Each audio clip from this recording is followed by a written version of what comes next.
Hello students, आज हम पढ़ने वाले हैं कक्षा 8वीं का अध्याय 4 रासायनिक अभिक्रियाएं कब और कैसी कैसी।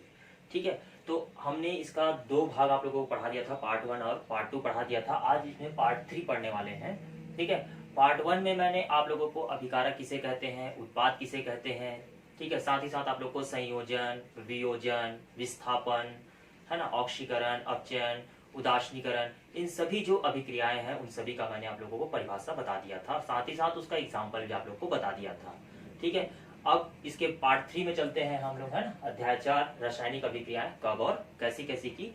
इसका जो पार्ट 3 है उसको आज हम लोग एक टॉपिक जो है रासायनिक समीकरण लिखने की विधि, रासायनिक समीकरण लिखने की विधि, आज इसके बारे में हम क्या करेंगे, बात करेंगे, चर्चा करेंगे और इसे समझेंगे भी। ठीक है, तो सबसे पहले हम चलते हैं यहाँ पर रासायनिक अभिक्रिया या रासायनिक समीकरण लिखने की विधि। तो रासायनिक समीकरण लिखने की विधि क्या है, अगर सबसे पहले बात करते हैं तो मैंने आप लोग को अभिकारक बताया था, किसे कहते हैं अभिकारक आप लोग जानते हैं। ठीक है, जो रासायनिक अभिक्रिया में क्या करता है, भाग लेता है, जो रासायनिक अभिक्रिया में क्या करता है, भाग लेता है, उसे हम क्या कहते हैं, अभिकारक कहते हैं या क्रियाकारक कहते हैं। साथ ही साथ उत्पाद किसे कहते हैं, जो रासायनिक अभिक्रिया के उपरांत जो पदार्थ हमको प्राप्त होता है उसे हम उत्पाद या क्रियाफल कहते हैं। ठीक, ये आप लोगों ने क्या कर लिया था, समझ लिया था। तो उसी प्रकार से यहाँ पर चलते हैं सबसे पहले रासायनिक समीकरण लिखने की विधि में। तो यहाँ पर जो रासायनिक अभिक्रिया में भाग ले रहा है, जैसे कि बात करते हैं यहाँ पर सी कार्बन, कार्बन प्लस ऑक्सीजन ने क्या किया, रासायनिक समीकरण में क्या लिया, भाग लिया या अभिक्रिया में भाग लिया। और इसके बाद उपरांत, क्रिया के उपरांत जो प्राप्त होता है, जैसे बात करते हैं CO2 प्राप्त हुआ, जो प्राप्त हुआ उसे हम क्या कहते हैं, क्रियाफल कहते हैं। तो दोनों के बीच में हम क्या करते हैं, तीर का निशान लगाते हैं। किसका निशान लगाते हैं, तीर का निशान लगाते हैं या बराबर का निशान लगाते हैं। ठीक है, आप तीर का निशान भी लगा सकते हो या बराबर का निशान भी लगा सकते हैं। ठीक है, अगर बात करते हैं पहला नंबर तो मैंने बता दिया कि जो भाग लेते हैं उसे हम क्या कहते हैं, अभिकारक, और जो प्राप्त होता है उसे हम क्या कहते हैं, उत्पाद कहते हैं। ठीक है, इन दोनों की अभिक्रिया को दर्शाने के लिए बीच में तीर का निशान या बराबर का निशान क्या करते हैं, दर्शाते हैं। एकदम क्लियर हो गया होगा, ये रासायनिक समीकरण लिखने की पहली विधि। ठीक, दूसरा बात करते हैं, अगर अभिकारक एक से अधिक हो और उत्पाद उसी प्रकार से 2 या 2 से अधिक प्राप्त हो रहा हो तो उसके बीच हम क्या करते हैं, धन का चिन्ह लगाते हैं। किसका चिन्ह लगाते हैं, धन का चिन्ह। जैसे एग्जाम्पल के तौर पर यहाँ बात कर सकते हैं हम लोग Na2CO3। ठीक है, Na2CO3 है ना, सोडियम कार्बोनेट। ठीक है, बात करते हैं यहाँ पर, इसके साथ क्रिया किया 2HCl, हाइड्रोक्लोरिक अम्ल ने क्रिया किया। देखो, अभिकारक अगर एक या एक से अधिक हो तो उसके बीच हम लोग क्या करते हैं, 2 या 2 से अधिक हो तो क्या करते हैं, उसके बीच धन का चिन्ह लगाते हैं। ठीक है, अब उसी प्रकार से अगर प्राप्त होता है, 2 या 2 से अधिक प्राप्त होगा तो प्राप्त होगा उसके बीच भी हम क्या करते हैं, धन का चिन्ह लगाते हैं। जैसे बात कर सकते हैं यहाँ पर, है ना, 2NaCl। ठीक है, सोडियम क्लोराइड प्राप्त हुआ, प्लस क्या प्राप्त हुआ हमको, CO2, प्लस क्या प्राप्त हुआ, H2O। ठीक है, तो इस प्रकार से हमको 2 या 2 से अधिक जो हमको प्राप्त हो रहा है, यहाँ पर पदार्थ प्राप्त हो रहा है, तो उनके बीच हम क्या करते हैं, धन का चिन्ह लगाते हैं। ये हो गया इसका दूसरा नियम। ठीक है, या दूसरा विधि बात कर सकते हैं, पहला बता दिया आप लोगों को, इनके बीच हम क्या करते हैं, तीर का निशान लगाते हैं या बराबर का निशान, अभिक्रिया को पूर्ण करने के लिए। ठीक है, अगर अभिकारक में 2 या 2 से अधिक पदार्थ क्या कर रहे हैं, भाग ले रहे हैं, तो उनके बीच धन का चिन्ह लगाते हैं। और उसी प्रकार से क्रिया के उपरांत अगर 2 या 2 से अधिक हमको प्राप्त होता है तो उनके बीच हम क्या करते हैं, धन का चिन्ह लगाते हैं। ठीक, बिल्कुल याद रखिएगा इसको। बात करते हैं इसमें तीसरा नंबर। ठीक है, जैसे बात करते हैं यहाँ पर हाइड्रोजन, नाइट्रोजन, ठीक है, आयोडीन, ऑक्सीजन, ठीक है, ब्रोमीन, ठीक है, बात करते हैं क्लोरीन, ठीक है, इत्यादि तत्वों को, है ना, और इनमें आते हैं तत्व, है ना, इनको छोड़कर बाकी सबको परमाणु अवस्था में लिखा जाता है और पदार्थों को उनकी अणु अवस्था में लिखा जाता है। जब भी इनको हम लिखेंगे, इनके हम क्या करेंगे, इसे अणु अवस्था में ही लिखेंगे इन तत्वों को। ठीक है, और बाकी जितने भी अन्य तत्व हैं उनको उसके परमाणु अवस्था में लिखा जाता है। लेकिन ये जो तत्व है, hydrogen, nitrogen, iodine, oxygen, bromine और क्लोरीन, ठीक है, इन तत्वों को इसके किसमें लिखा जाता है, अणु अवस्था में लिखा जाता है, और पदार्थों को भी अणु अवस्था में लिखा जाता है जब समीकरण में भाग लेता है तब। लेकिन और जो तत्व हैं, है ना, उनको उसके परमाणु अवस्था में लिखा जाता है इन तत्वों को छोड़कर। ठीक, चलिए, तो ये इनको याद रखिएगा, ये बहुत इंपॉर्टेंट है ना, hydrogen, nitrogen, iodine, oxygen, bromine और क्लोरीन, इनको कौन सी अवस्था में लिखा जाता है, इनके अणु अवस्था में लिखा जाता है। ठीक है, इनको सिंगल नहीं लिखा जाता, हम इसको केवल O नहीं लिख सकते, क्रिया में भाग लेगा केवल O नहीं लिखेंगे। देखो यहाँ पर भी भाग लिया है, लेकिन इसको हम डायरेक्टली O नहीं लिखें, क्या लिखे हैं, CO2 लिखा हुआ है। लेकिन यहाँ जो कार्बन है उसे हम लोग कौन सी अवस्था में लिखे हैं, उसके परमाणु अवस्था में लिखे हैं। लेकिन यहाँ पर जो ऑक्सीजन है उसके परमाणु अवस्था में नहीं है, कौन सी अवस्था में है, अणु अवस्था में है। यहाँ भी देख लो हाइड्रोजन है, ठीक है। तो इस प्रकार से अब समझ आ गया होगा आप लोगों को। चलिए बात करते हैं इसमें चौथा नंबर, ठीक है। जैसे कि बात करते हैं, अगर कोई भी पदार्थ रासायनिक समीकरण में क्या कर रहा है या अभिक्रिया में भाग ले रहा है, अगर उस दौरान क्रिया होती है और क्रिया होने के दौरान अगर कोई गैसीय पदार्थ प्राप्त होता है, कोई भी गैसीय पदार्थ प्राप्त होता है, तो उसके ऊपर हम क्या करते हैं, तीर का निशान से दर्शाते हैं, उसे ऊपर तीर के निशान से दर्शाते हैं। जैसे यहाँ पर एक क्रिया देख रहे हैं आप लोगों ने, है ना, Na2CO3 + 2HCl, ठीक है। हाइड्रोक्लोरिक ने भाग दिया, यहाँ बनाया सोडियम क्लोराइड बनाया, ठीक है। और साथ ही साथ यहाँ जो गैसीय पदार्थ प्राप्त हुआ है उसे हम क्या करते हैं, ऊपर तीर के निशान से क्या कर देते हैं, दर्शा देते हैं कि हाँ क्रिया के दौरान गैस बना है जो ऊपर क्या कर रहा है, उड़ रहा है, ठीक है। एकदम क्लियर हो गया होगा आप लोगों को, ठीक। अब उसी प्रकार से बात करते हैं यहाँ पर NaCl जो ठोस रूप में प्राप्त हुआ है, तो उसके लिए भी हम लोग बना सकते हैं ऐसे, नीचे तीर के निशान से इसको दर्शा सकते हैं हम लोग, ठीक है। ये ठोस रूप में देखो, अब क्रिया के दौरान है ना, जब भी रासायनिक अभिक्रिया में कोई पदार्थ भाग लेता है और क्रिया के उपरांत अगर ठोस रूप प्राप्त होता है तो उसे हम नीचे तीर के निशान से दर्शाते हैं, और अगर कहीं गैसीय रूप प्राप्त होता है तो उसे ऊपर तीर के निशान से क्या करते हैं, दर्शाते हैं, ठीक है। तो ये चौथा नंबर, अगर कोई क्रिया के उपरांत या उत्पाद हमको जो भी प्राप्त हो रहा है अगर वो ठोस रूप में है तो उसे नीचे तीर के निशान से दर्शाते हैं, ठीक है। अगर कहीं उसमें गैसीय रूप हमको प्राप्त हो रहा है, कोई गैस प्राप्त हो रहा है, तो उसे हम क्या करते हैं, ऊपर तीर के निशान से क्या करते हैं, दर्शाते हैं। तो इस प्रकार से रासायनिक समीकरण को क्या किया जाता है, लिखने की विधि को क्या किया जाता है, बताया जा सकता है। पहला नंबर मैंने आप लोगों को बताया कि अगर जो भी अभिकारक जो भाग ले रहा है उसे हम क्या कहते हैं, अभिकारक कहते हैं, और जो प्राप्त होता है उसे हम क्या कहते हैं, उत्पाद कहते हैं। तो अभिकारक और उत्पाद की क्रिया को दर्शाने के लिए, मतलब अभिकारक जो भाग लिया है, जैसे C+O2 है ना, यहाँ पर भाग लिया है, कार्बन और ऑक्सीजन भाग लिया है, तो उनके बीच में क्रिया को दर्शाने के लिए हम तीर का निशान या बराबर का निशान से दर्शा सकते हैं, ठीक है। दूसरा नंबर बात करते हैं इसमें, जैसे कि है ना, यहाँ पर अगर मान लो अभिकारक अगर 2 या 2 से अधिक है, अभिकारक अगर 2 या 2 से अधिक है, तो उसके बीच हम क्या करते हैं, धन का चिन्ह लगाते हैं। और उसी प्रकार से अगर उत्पाद भी हमको 2 या 2 से अधिक प्राप्त होता है तो उसके बीच भी हम क्या करते हैं, धन का निशान लगाते हैं। एकदम क्लियर हो गया। तीसरा नंबर बात किया मैंने कि इसमें अगर जो भी है, जैसे बात कर सकते हैं hydrogen, nitrogen, iodine, oxygen, bromine और क्लोरीन, ठीक है। इन तत्वों को छोड़कर बाकी जो अन्य तत्व हैं उनको उसके परमाणु अवस्था में लिखा जाता है, और जितने भी पदार्थ हैं उनको उसके अणु अवस्था में लिखा जाता है। लेकिन इन सभी को हम कौन सी अवस्था में लिखते हैं, इनके अणु अवस्था में लिखा जाता है। जैसे हाइड्रोजन हो गया, आयोडीन हो गया, क्लोरीन हो गया, ब्रोमीन हो गया, ऑक्सीजन हो गया, नाइट्रोजन हो गया, इन सभी को इसको हम कौन सी अवस्था में लिखते हैं, इसके अणु अवस्था में लिखते हैं, ठीक है। जब भी हम रासायनिक समीकरण संतुलित करेंगे तब बात करते हैं कि रासायनिक अभिक्रिया के उपरांत अगर कोई पदार्थ हमको अगर ठोस रूप में प्राप्त होता है, जैसे एक अवक्षेपण अभिक्रिया आप लोगों ने पढ़ा था, ठीक है, उसमें एग्जांपल बिल्कुल निकाल के देखिएगा, ठीक है।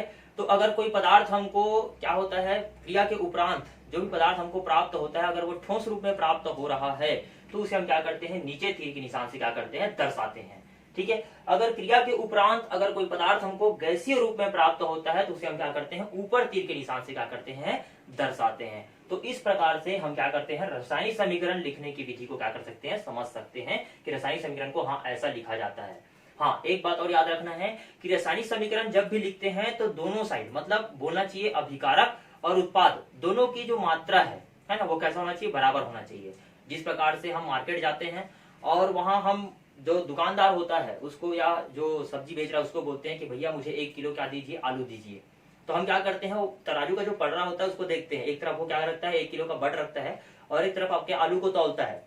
आप उस कांटे को ध्यान देते रहते हो कि हाँ कांटा कैसा होना चाहिए, बराबर होना चाहिए। बस उसी प्रकार से यहाँ पर भी है ना, एकदम सीध में होना चाहिए। मतलब अगर इधर सोडियम का मात्रा बराबर है तो इधर भी सोडियम का मात्रा कैसा होना चाहिए, बराबर होना चाहिए। इधर कार्बन का मात्रा बराबर है तो उधर भी कार्बन का मात्रा बराबर होना चाहिए। इधर हाइड्रोजन का मात्रा बराबर है तो उधर भी हाइड्रोजन का मात्रा कैसा होना चाहिए, बराबर होना चाहिए। इधर क्लोरीन का मात्रा बराबर है तो उधर भी क्लोरीन का मात्रा कैसा होना चाहिए, बराबर होना चाहिए। तो इस प्रकार से दोनों साइड, मतलब अभिकारक भी और उत्पाद भी जो बन रहा है और जो बना रहा है, दोनों कैसे होना चाहिए, बराबर होने चाहिए। तब आपका समीकरण जो है, जो लिखने की विधि है वो भी सही होगा और वो रासायनिक समीकरण भी कैसा होगा, संतुलित होगा। ठीक, तो इस प्रकार से मैंने आज आप लोगों को रासायनिक समीकरण लिखने की विधि बताया। ठीक है, अब अगला टॉपिक इसमें स्टार्ट करेंगे हम लोग। बात करते हैं इसमें रासायनिक समीकरण, है ना, संतुलित करने की विधि। रासायनिक समीकरण लिखने की विधि है ये। अब बात करते हैं इसमें रासायनिक समीकरण संतुलित करने की विधि। तो चलिए बढ़ते हैं आगे। रासायनिक समीकरण संतुलित करना, कि रासायनिक समीकरण को संतुलित कैसे किया जाता है। ठीक, तो चलिए बात करते हैं रासायनिक समीकरण। सबसे पहले तो परिभाषा आप लोगों को मैंने बता दिया था कि रासायनिक समीकरण किसे कहते हैं। तो रासायनिक समीकरण किसे कहते हैं कि जब हम कोई भी रासायनिक अभिक्रिया करा रहे हैं, उसमें जो भी हम वहां पर तत्व, यौगिक या जो भी पदार्थ ले रहे हैं, उनको संकेतों या प्रतीकों या रासायनिक सूत्रों के द्वारा क्या करते हैं, व्यक्त करते हैं, तो उसे हम रासायनिक समीकरण कहते हैं। लेकिन रासायनिक समीकरण में हमें एक बात याद रखना जरूरी है कि जो अभिकारक होता है और जो उत्पाद होता है, वो दोनों कैसे होने चाहिए, दोनों तरफ कैसे होना चाहिए, बराबर होना चाहिए, बैलेंस्ड होना चाहिए। अगर वो दोनों तरफ उनका जो द्रव्यमान है अगर वो बराबर नहीं है, अर्थात आपका जो भी रासायनिक समीकरण लिख रहे हो वो संतुलित बिल्कुल भी नहीं है। जैसे कि चर्चा करते हैं, ठीक, बात करते हैं, जैसे कि अभी मैंने एक छोटा सा एग्जांपल लेता हूं। जैसे कि बात करते हैं KClO3, ये छोटा सा मैंने लिखा KClO3 है ना, एक समीकरण बना रहा हूं। यहां मैंने लिखा KCl प्लस यहां लिख दिया मैंने O2। ठीक है, अब सबसे पहले अगर हम देखते हैं कि यहाँ अभिक्रिया में है ना, जिसको बोलते हैं हम लोग क्रियाकारक या बोलते हैं कि अभिक्रिया, है ना, अभिक्रिया में यहाँ पर जो क्रियाकारक है या अभिकारक जिसको बोलते हैं, उसमें हमने देखा यहाँ पोटेशियम है, क्लोरीन है और ऑक्सीजन है। ठीक है, यहाँ पोटेशियम के पास कितना है, 1 है, क्लोरीन के पास कितना है, 1 है, और यहाँ पर ऑक्सीजन के पास कितना है, 3 है। ठीक है, यहाँ पर क्रिया के लिए मैंने आप लोग को रासायनिक समीकरण लिखने की विधि में बताया था कि इनके बीच में हम क्या करते हैं, तीर का निशान देते हैं। ठीक है, तो यहाँ देखेंगे कि पोटेशियम के पास कितना है, 1 है, यहाँ क्लोरीन के पास कितना है, 1 है, लेकिन यहाँ ऑक्सीजन के पास क्या है, 2 है। तो हम किसी भी आधार पर नहीं कह सकते कि यह समीकरण कैसा है, संतुलित नहीं है, समीकरण संतुलित नहीं है। ठीक है, अब इस समीकरण को संतुलित करना है। ठीक है, तो हम उसी टॉपिक पर चर्चा कर रहे हैं, रासायनिक समीकरण संतुलित करना, कि रासायनिक समीकरण को संतुलित कैसे किया जाता है। ठीक है, तो आइए बात करते हैं रासायनिक समीकरण को संतुलित करना। रासायनिक समीकरण को संतुलित करने की 2 विधियां हैं। कितनी विधियां हैं, 2 विधि है। ठीक है, पहला जो है जिसका नाम है अनुमान विधि। कौन सी विधि है, अनुमान विधि। ठीक, और दूसरा जो है वो है आंशिक पूर्ण विधि। दूसरा जो है वो कौन सा है, आंशिक पूर्ण विधि। ठीक है, तो बात करते हैं इसमें अनुमान विधि। अनुमान विधि किसे कहते हैं, अनुमान विधि जैसे कि बात करते हैं कि आपको जब भी रासायनिक समीकरण को संतुलित करना है, इसके लिए आपको क्या करना है, केवल अनुमानित जो अंक होता है उसको क्या करना है, आपको लगाना है, और वो क्या हो जाएगा, समीकरण क्या हो जाएगा, संतुलित हो जाएगा। ठीक है, ऐसे बहुत सारे एग्जाम्पल है जिसके माध्यम से मैंने केवल आपको अनुमान विधि के माध्यम से जो रासायनिक समीकरण को संतुलित करना है वो मैं आप लोगों को क्या करूंगा, बताऊंगा। बात करते हैं आंशिक पूर्ण विधि। आंशिक पूर्ण विधि मतलब ये जो विधि होता है, इसके माध्यम से जितने भी बहुत ज्यादा कठिन जो रासायनिक समीकरण है उनको संतुलित करने के लिए ये विधि का इस्तेमाल किया जाता है, आंशिक पूर्ण विधि का। ठीक है, हालांकि आपके सिलेबस में नहीं है, आपको केवल अनुमान विधि पर ध्यान देना है।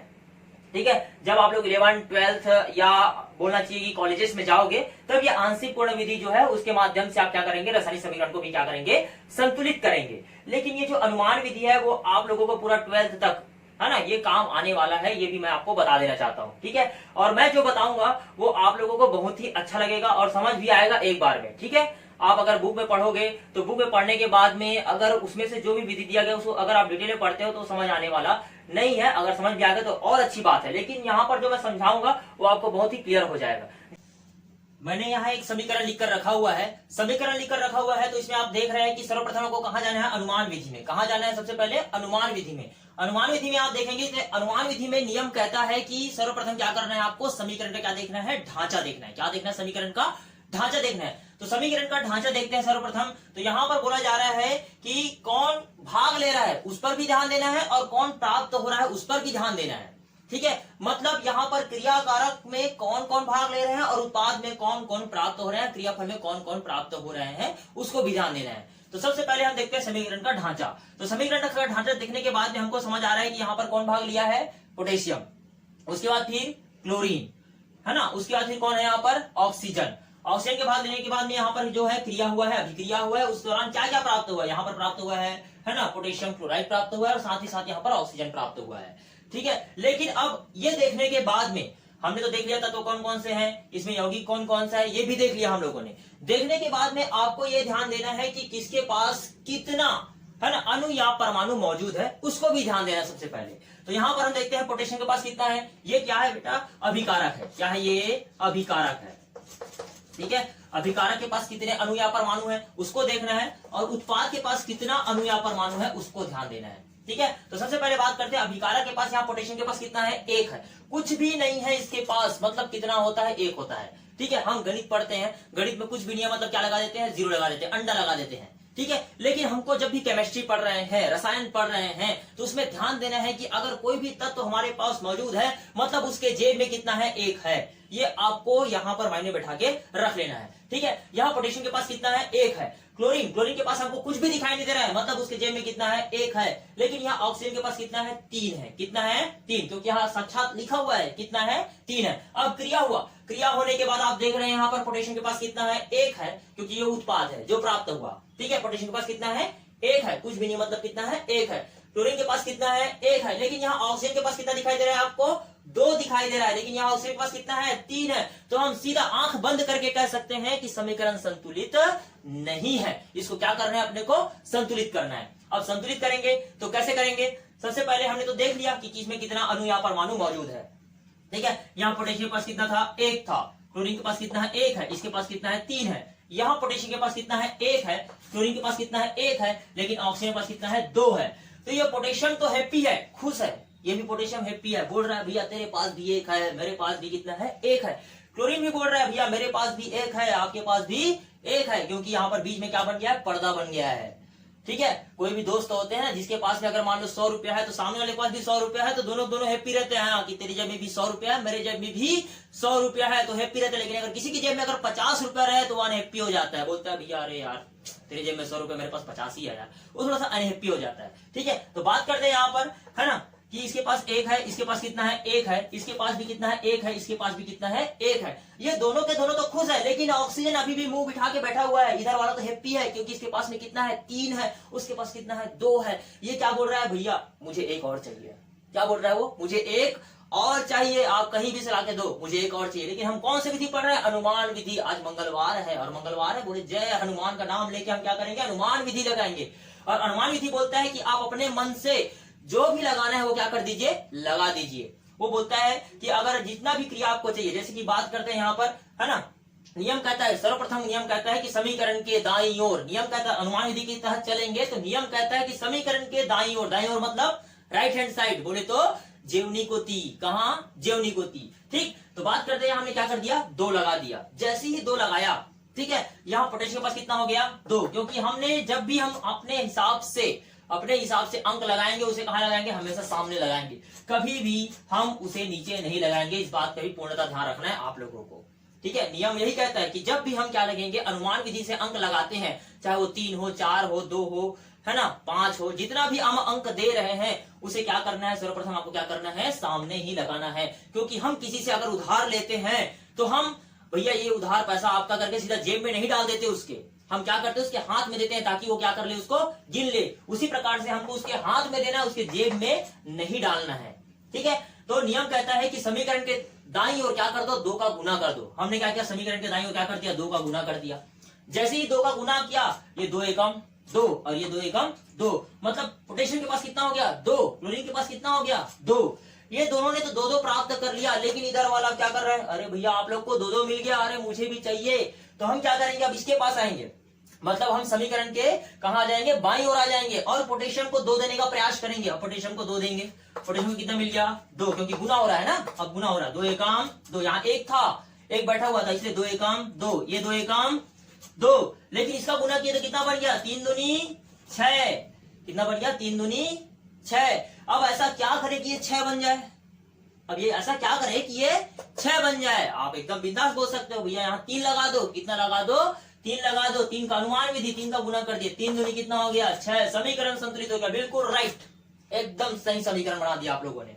ठीक है, एक बार और पुनः समझा देना चाहता हूं आप लोगों को कि जब भी हम क्या करेंगे, रासायनिक समीकरण को संतुलित करते हैं तो सबसे पहले आपको क्या करना है, समीकरण का क्या देखना है, ढांचा देखना है। क्या देखना है, ढांचा, कि कितने उसमें तत्व भाग लिए हैं, यौगिक भाग लिए हैं, क्या क्या उसमें भाग ले रहे हैं और क्या क्या उसमें प्राप्त हो रहे हैं, उसको ध्यान देना है। ठीक है, कौन कौन भाग लिया था उसको देख लिए सबसे पहले, उसके बाद फिर कौन कौन प्राप्त हुआ है उसको देख लिए सबसे पहले, उसके बाद ये देखने के बाद में कितने अणु और परमाणु मौजूद है उसको देख लेंगे, किसको कितना देना है और कितना लेना है, ये सबसे पहले ध्यान रख लेना है। उसके बाद आपको अनुमान विधि में चले जाना है। कहां चले जाना है? अनुमान विधि में। नियम कहता है कि समीकरण के दाईं ओर क्या कर दो, 2 का गुना कर दो, है ना। अब मैंने कहा 2 का गुना कर दो, तो आपने ये छोटा समीकरण था इसलिए 2 का गुना किए। अगर किसी में 10 का करना है, 12 का करना है, 5 का करना है, ऐसे बहुत सारे समीकरण है जो मैं आप लोगों को बताऊंगा अभी, ठीक है। अभी एक केवल छोटे से एग्जांपल के माध्यम से बताया, ऐसे बहुत सारे आपके पाठ्य पुस्तक में दिए गए, वो पूरे समीकरण से यहाँ लिखूंगा मैं, जो कैसे हैं असंतुलित है उनको मैं संतुलित करके आप लोगों को बताऊंगा, ठीक है। तो यहाँ पर क्या करना है, समीकरण के दाईं ओर 2 का गुना कर दो सबसे पहले। 2 का जब गुना किया आप लोगों ने, ठीक है, यहाँ पर कुछ नहीं, मतलब कितना बताया था मैंने, 1 बताया था, तो कितना हो गया, 2 एकम 2, फिर कितना हो गया, 2 एकम 2, ठीक है। ये यहाँ पर इसके साथ गुना नहीं होने वाला, क्योंकि यहाँ पर आपने प्लस लगा दिया, मतलब वो पर्दा बन गया। क्या बन गया? पर्दा बन गया। ये पर्दे के इस पार गुना होने वाला नहीं है। जैसे कि 2 भाई हैं, कितने भाई हैं? 2 भाई हैं, और घर बड़ा है तो उसने बीच में क्या लगा दिया? पर्दा लगा दिया। पर्दा लगा दिया तो छोटा भाई जो कमा के ला रहा है वो बड़े भाई का बिल्कुल होने वाला नहीं है, या बड़ा भाई जो कमा के ला रहा है वो छोटे भाई का होने वाला नहीं है। इस बात को बिल्कुल ध्यान रखिए, ठीक है। यहाँ पर अगर छोटा भाई जो है कमा के ला रहा है तो ये बड़े भाई का होने वाला नहीं है, और बड़ा भाई के पास जो भी है वो छोटे भाई का होने वाला नहीं है, क्योंकि आपने बीच में क्या लगा दिया? घर के बीच में क्या लगा दिया है? पर्दा लगा दिया है, प्लस लगा दिया है, वो बिल्कुल उनका होने वाला नहीं है। और जब भी आप अंक दोगे वो हमेशा सामने लगाना है, आपको पीछे नहीं लगाना, इस बात का ध्यान रखना है, ठीक है। और किसी भी अंक को आपको मिटाना नहीं है, संतुलित करने के लिए आप किसी भी अंक को मिटाना नहीं है, आपको जो जैसा है वैसे ही रहने देना है। आपको अपने हिसाब से अनुमानित अंक लगाकर उसको समीकरण को क्या करना है? संतुलित करना है। इस बात का पूर्णतः ध्यान रखना, किसी भी अंक को हम नहीं मिटा सकते संतुलित करने के लिए। कई बार बच्चे क्या करते हैं, समीकरण को संतुलित करना था, ये पहले था, जैसा था वैसे बना देता हूं मैं इसको, ठीक है। ये ऐसा है, ये कुछ भी नहीं लिखा हुआ था, ये ऐसा था, यहाँ पर 3 लगा हुआ था। कई बच्चे ऐसे करते हैं, KClO3 equal to KCl plus O2, ये लिखा हुआ है। बच्चे क्या करते हैं कि KClO3 equal to KCl plus O2 ये दिया गया है, बच्चे क्या करते हैं, ये 2 को मिटा देंगे, यहाँ 3 लगा देंगे, हो गया सर समीकरण संतुलित। बिल्कुल ऐसा होने वाला नहीं है, ये गलत है, ये बिल्कुल ऐसा होने वाला नहीं है। जब भी आपको ऐसा दिया जाएगा ये कभी संतुलित नहीं है, वो गलत है। आपको किसी भी समीकरण में जो भी अंक दिया गया, जो भी अनुपरमाणु दिया गया, उसको मिटाना नहीं है, आपको नियम कानून के तहत चलना पड़ेगा आपको, ठीक। इस बात का पूर्णतः ध्यान रखना बच्चे लोग। अब बात करते हैं, नियम कहता है अनुमान विधि के तहत, तो समीकरण के दाईं ओर क्या कर दो? 2 का गुना कर दो। 2 का गुना किया आपने, किया 2 एकम 2 बन गया, फिर 2 एकम 2, कुछ नहीं है, मतलब एक एक होता है, बताया मैंने, ठीक है। 2 एकम 2, ये 2 एकम 2, ये बन गया। अब इसको छोड़कर हम यहाँ आ जाएंगे। यहाँ पोटेशियम के पास कितना हो गया? 2। क्या पोटेशियम के पास 2 है? इधर नहीं है। क्या करेंगे कि 2 हो जाएगा, अरे भैया 2 का गुना कर दो ना, 2 एकम 2, 2 हो जाएगा। ये भी हैप्पी, बिल्कुल, ये भी स्माइल कर रहा है, ये भी स्माइल करेगा, बिल्कुल very happy sir, thank you, ठीक। अब बात करते हैं यहाँ 2 एकम 2, बिल्कुल, यहाँ भी ये भी हैप्पी हो गया, 2 एकम 2, भैया मेरे को भी मिल गया 2 एकम 2, ये भी हैप्पी हो गया। अब ये 3 दूनी कितना हो गया? यहाँ 3 था ना, 3 दूनी कितना हो गया बेटा? 6 हो गया। कितना हो गया? 6। ये तो और ज्यादा हैप्पी हो गया, भैया मैं 3 ही था, अभी आपने मुझे 2 देकर कितना कर दिया? 6 कर दिया। कितना कर दिया? 6। लेकिन क्या ये हैप्पी दिखाई दे रहा है? नहीं, ये भी उदास बैठा हुआ है, भैया मेरे को भी तो 6 कर दो। कितना कर दो? 6 कर दो। हमने क्या किया? यहाँ 3 का गुना कर दिया, 3 दूनी 6। अब देख लो समीकरण क्या हो गया? संतुलित। पोटेशियम के पास भी 2, यहाँ भी 2, क्लोरीन के पास यहाँ 2, यहाँ भी क्लोरीन के पास 2, यहाँ ऑक्सीजन के पास कितना है बेटा? 6। 3 दूनी 6, यहाँ कितना हो गया? 3 दूनी 6। अब हम कह सकते हैं कि संख्यात्मक दृष्टि से ये जो समीकरण है वो क्या हो गया है? संतुलित हो चुका है। मैं उम्मीद करता हूं आपको समझ आ गया होगा, ठीक। ऐसे बहुत सारे एग्जाम्पल दिए गए हैं आपके बुक में, ठीक है, जिसको मैं संतुलित करके आप लोगों को क्या करूंगा? बताऊंगा, और बिल्कुल उसे आप लोग क्या करेंगे? बिल्कुल बनाकर देखेंगे, बिना देखे, ठीक है। एक बार समझ लीजिएगा, है ना, 2-4 बार, जितने बार आपको वीडियो देखना है आप देख लीजिए, जितने बार भी आपको उसको रिवर्स, है ना, फॉरवर्ड, जितने बार भी करना है आप देख लीजिए, समझ लीजिए, और उसके बाद फिर बिना देखे बनाने का बिल्कुल प्रयास कीजिएगा, है ना। ऐसे बहुत सारे एग्जांपल आपके बुक में दिए गए, मैं उसको आपको बताऊंगा। आंशिक पूर्ण विधि आपके विधि में, है ना, आपके जो सिलेबस में है वो बिल्कुल दिया नहीं है, तो इसको मैं नहीं समझा रहा हूँ, क्योंकि अनुमान विधि के माध्यम से ही जो भी आपको पढ़ाया जाता है, जो भी आपको दिया जाएगा बुक में, है ना, उसी के आधार पर आता है। और ये क्वेश्चन जो आते हैं वो 6 नंबर के आते हैं। कितने नंबर के आते हैं? 6 नंबर के। 6 ऐसे समीकरण दिए जाएंगे जो असंतुलित रहेंगे, उसको आपको क्या करना पड़ेगा? संतुलित करना पड़ेगा, ठीक। तो चलिए